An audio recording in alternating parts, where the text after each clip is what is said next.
Hey guys. So, so I'm doing another book review. This one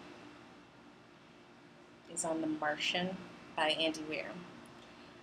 This book was really great. It's also based off of a movie, which I also watched before I read the book, and that's only because, and I feel like I say this a lot, I did not know the movie was based off of a book. But, however, after I watched the movie, I read the book maybe 2 days later and I finished it in one day. So that should definitely explain how I feel about this little duo. And to let you know, the movie was actually really great. Some parts were kind of boring, but then he spends most of his time in space. So the book is about an astronaut who actually ends up being stranded on Mars.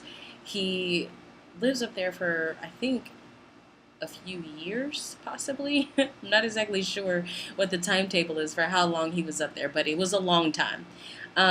He has all communication cut off from Earth. He has no one to talk to. It's just him.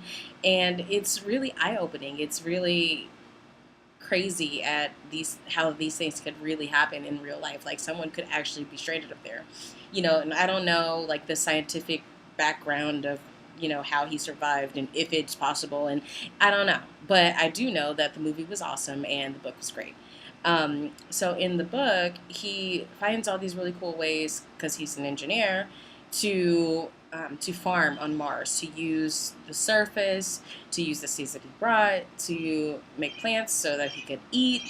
He's just like a genius. He also does these vlogs, which obviously no one is gonna see until year whatever whenever he possibly returns to Earth, or whenever he finds someone finds his dead body or whatever. But he does these vlogs that are really interesting because it's like him talking to the camera, kind of like how I am now, except not knowing if anyone is ever gonna hear it or see it or respond. He spends a lot of time traveling. A lot of the places he has to go to, like the other stations, maybe try to get some kind of communication going on with Earth, they're like days away. Like it takes him like 25 days of just driving. Like that's not like resting, that's not breathing. I mean, it takes him forever and he has to come back. So it's just like the thought of being literally the only person on a planet, and unless, we just haven't discovered a species that lives on Mars yet. I don't know.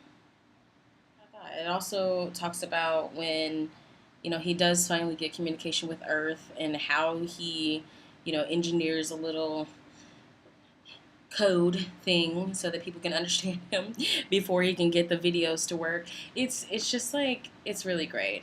It's the ups and downs of knowing whether or not you're gonna live. It's the ups and downs of whether you're gonna be able to see another human being ever again. It's interesting.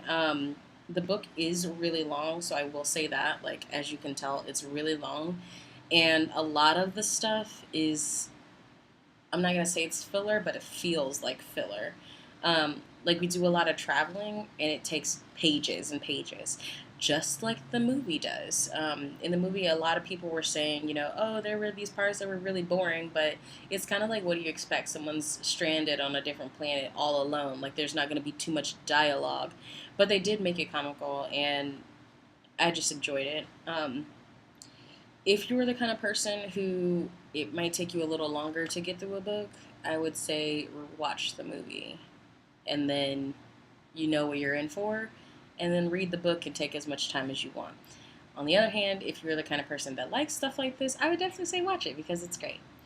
Alright guys, if you've ever seen the movie, read the book, and liked it or disliked it, please let me know. Comment, like, and subscribe. I really appreciate it.